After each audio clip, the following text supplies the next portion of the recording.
এই আমরা বেরিয়ে যাচ্ছি আজকে আবার শিলিগুড়ির থেকে। এখন আমরা চলে যাচ্ছি আলিপুরদুয়ার। তাহলে এখন চলুন আমরা এখন আলিপুরদুয়ার যাই। আলিপুরদুয়ারে গিয়ে আমার আরও 2 ভাই বোনের সাথে দেখা হবে। চলুন। আর এই যে কেশু,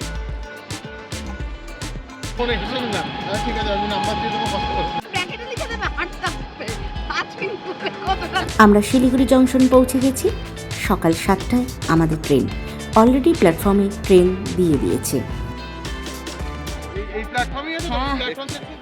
এত তাড়াহুড়োর মধ্যে আপনাদেরকে গুড মর্নিং বলা হয়নি।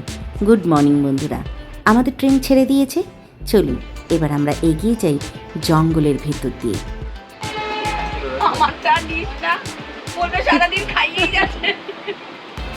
দিদিভাই যেমন মাম্মাকে খাওয়াচ্ছে, তেমনি কেশু ওর বাবার কোলে বসে আছে। চলুন এবার আমরা চা বাগানের ভেতর দিয়ে এগিয়ে যাই। চা বাগান শেষ হতে না হতেই এসে পড়লাম আমরা জঙ্গলের ভেতরে। ট্রেনটা জঙ্গলের ভেতর দিয়ে এগিয়ে যাবে। পাহাড়ও দেখতে পাবেন আপনারা। অপূর্ব দৃশ্য।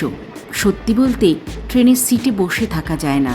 মনে হয় চোখ দিয়ে রাখি বাইরের দিকে, কি মিস হয়ে যাবে বলা তো যায় না। বর্ষাকালে জঙ্গলের শোভাই কিন্তু একদম আলাদা। চারপাশে সবুজে সবুজে ঘেরা, প্রত্যেকটা পাতা যেন জল দিয়ে ধুয়ে দিয়েছে, একেবারে পরিষ্কার চকচক করছে প্রত্যেকটা পাতা। জঙ্গলের ভেতর দিয়ে যাওয়ার সময় যেমন ভালো লাগা কাজ করে, তেমনই একটা ভয়ও থাকে। ভয়টা কিসের? অনেক সময় এই জঙ্গল থেকে হাতি বেরিয়ে রেল লাইনে দাঁড়িয়ে পড়ে, আর তাতেই হয় বিপত্তি।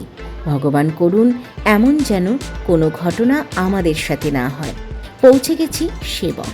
সেবক স্টেশনটা দেখানোর একটাই কারণ, সেটার জন্য চোখ রাখুন, ভিডিওটা স্কিপ করবেন না।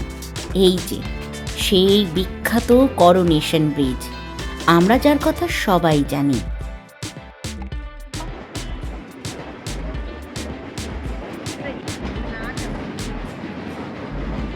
এরপরেই অনেক সময়ই জঙ্গলের ভিতরে আমরা ময়ূর দেখেছি। আজও যদি সেই লাক থাকে আমরা ময়ূর দেখতে পাব।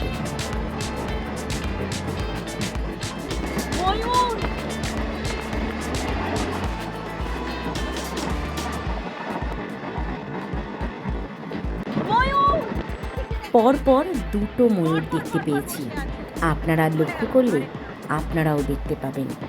সেরকম হলে ভিডিওটা একটু পজ করে করে দেখুন, ঠিক খুঁজে পাবেন। সত্যি নর্থ বেঙ্গলকে যেন ভগবান অনেকটা সময় ধরে বানিয়েছিলেন, যার জন্যে এত সৌন্দর্য আমাদের চোখে পড়ে। আপনারা খেয়াল করুন, এই চা বাগানের মধ্যে দিয়ে হলুদ হলুদ প্রজাপতি উড়ে যাচ্ছে। জানেন, এই ট্রেনে ওঠার পরে মুড়ি মাখা ওঠে প্রচুর। বেশ ভালো লাগে এই মুড়ি মাখা খেতে। ট্রেনের জার্নিতে বেশ কিছুটা সময় কাটানো যায় হাতে একটা এরকম মুড়ির ঠোঙা নিয়ে। চলুন মুড়ি খেতে খেতে এবার একটু এগোই। আর অনেকক্ষণ কিছু খাওয়া হয়নি, আসলে সকাল থেকে তো কিছু খাইনি সেভাবে। আমরা একটু মুড়ি খেলে পেটটাও ভরবে। চলুন।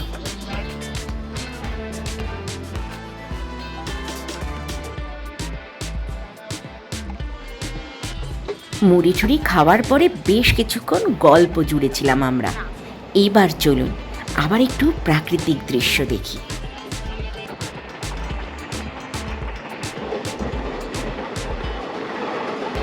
দেখতে দেখতে অনেকগুলো স্টেশন আমরা ক্রস করলাম। ক্রস করে গেলাম চালসা। চলুন আবার গিয়ে একটু গল্প করি। মাম্মা এতক্ষণে ঘুমিয়ে পড়েছে। শরীরটা তো খুব বেশি ভালো না, শরীরটা বড্ড টায়ার্ড মাম্মার। বর্ষাকাল ছাড়া আপনারা নর্থ বেঙ্গলের কোনো নদীতেই জল দেখতে পাবেন না। যেহেতু এটা বর্ষাকাল, তাই জলে একেবারে টইটুম্বুর নদীগুলো।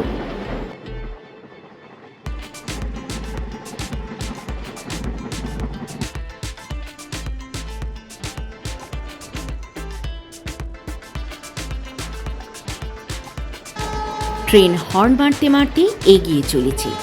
এই জার্নিটা আমার বেশ ভালো লাগে।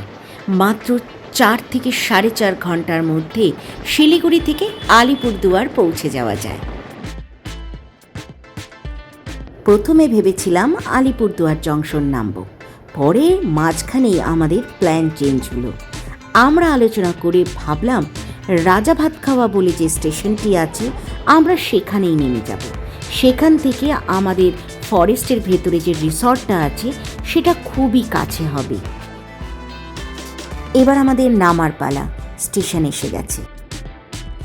আমরা সবাই স্টেশনে নেমে পড়েছি, লাগেজপত্র এক জায়গায় সবাই রেখে দিয়েছি। আমরা নেমেছি রাজা ভাত খাওয়া স্টেশনে। সবাই মিলে নামার পরে জুটে গেছি ফটো তুলতে। আসলে যেদিকে তাকাবেন সেখানেই যেন মনে হবে ছবির মতো দৃশ্য, তাই ছবি না তুলে কি করে থাকা যায়।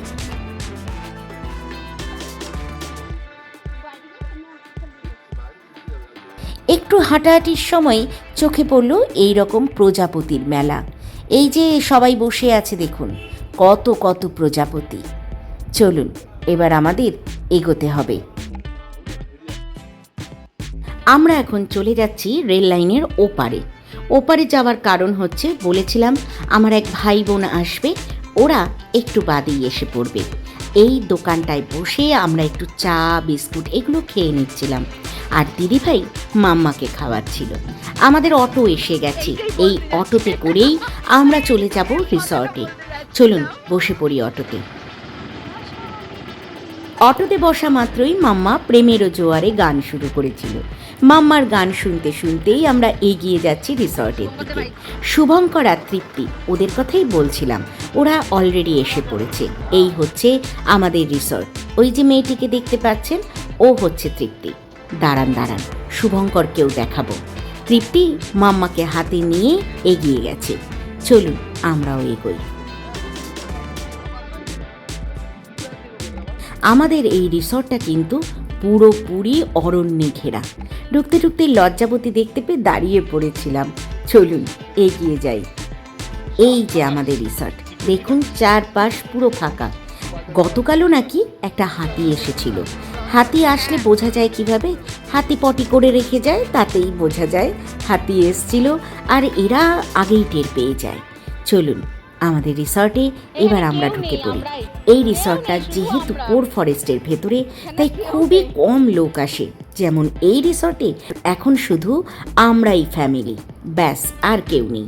এই যে পিঠে ব্যাগ, এ হচ্ছে শুভঙ্কর। শুভঙ্কর আমাদের খুবই আপন একটি মানুষ। আর তৃপ্তি হচ্ছে আপনাদের ভট্টাচার্যের বোন। শুভঙ্কর ছিল ভট্টাচার্যের অফিস কলিগ, কিন্তু কখন যে এত আপন হয়ে গেল বুঝতেই পারিনি আমরা ঢুকেই আগে ফ্রেশ হয়ে নিয়েছি। এবার আপনাদেরকে চারপাশটা দেখাই। এখানকার কেয়ারটেকারই এই মুরগিগুলোকে পুষেছে এখানে। ভট্টাচার্য শুভঙ্কর নদীতে গেছে স্নান করতে।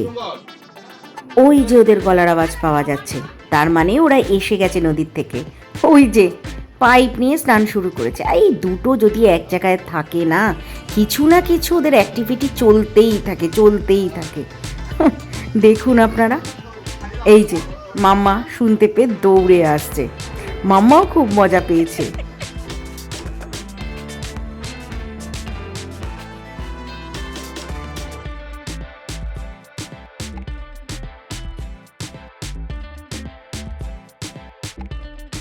এটাই হচ্ছে একেবারে নির্ভেজাল আনন্দ। ওই দিক থেকে মাম্মাও নেমে যাবে বলছে। চলুন দেখি মাম্মা কি কাণ্ড করছে। মাম্মা আর উপরে থাকতে না পেরে নিচেই নেমে গেছে। আচ্ছা, আমাদের লাঞ্চ টাইম হয়ে গেছে। চলুন আপনাদের সাথে আমাদের মেনুটা শেয়ার করি। প্রথমেই ছিল গরম গরম ভাত, ডাল, আলু ভাজা, স্যালাড, সয়াবিনের তরকারি, চাটনি, পাঁপড় ভাজা আর বড় বড় রসগোল্লা। আর দিদিভাইদের জন্য ছিল ডবল ডিমের কষা। সবারই খাওয়া দাওয়া হয়ে গেছে।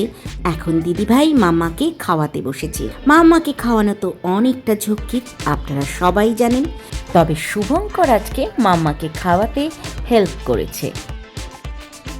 খাওয়া দাওয়া শেষে আমরা বারান্দায় বসে একটু আড্ডা মারছিলাম।